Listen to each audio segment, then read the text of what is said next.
The Jordan River stood between the Israelites and their promised land. But the same God who miraculously delivered them from the slavery of Egypt would once again make a way where there was no way.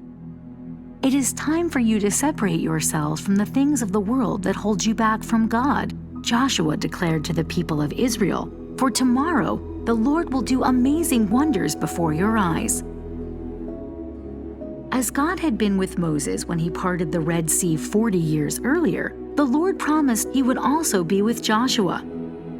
Inspired by this confidence, Joshua explained the plan that God had given him. "Here's what we will do," Joshua announced. "As soon as you see the Ark of the Covenant of the Lord your God being carried by the priests, follow after it." The Ark of the Covenant was important because it held the 2 stone tablets on which God had written his law, which showed his people how to live. It also held the promise of mercy and forgiveness when they failed to do what he commanded. This special golden box was the physical representation of the living God. It held the mystery and promise of a Savior. On this day, the people of God placed all their confidence and trust in him to deliver them, and God led them to the land he promised. When the priests who carried the ark approached the raging waters, they did not hesitate to step in. They were not afraid of what they saw with their eyes, because their focus was on the promise God had made them. With courage and determination, they stepped in. And God performed the most amazing miracle. God held back the waters of the Jordan River.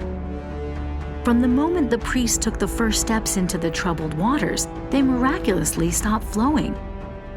Far up the river, at the city of Adam, the water piled high as though it were splashing up against an invisible wall. As planned, the priests stood on dry ground in the middle of the river and waited until all the people of Israel passed by. When the last of them had crossed safely, the priests followed behind. And when they reached the other side, God released the waters back into the river canyon as they had been before. God proved to Israel that there was no sea deep enough to hold them back from his promises. It was important that his people always remember how mighty and powerful their God was, so that they would have the strength and courage to trust him in the future. So God had one representative from each of the 12 tribes of Israel collect stones from the riverbed to memorialize this great event. One by one, Joshua placed each stone in a pile as he acknowledged God's power and goodness.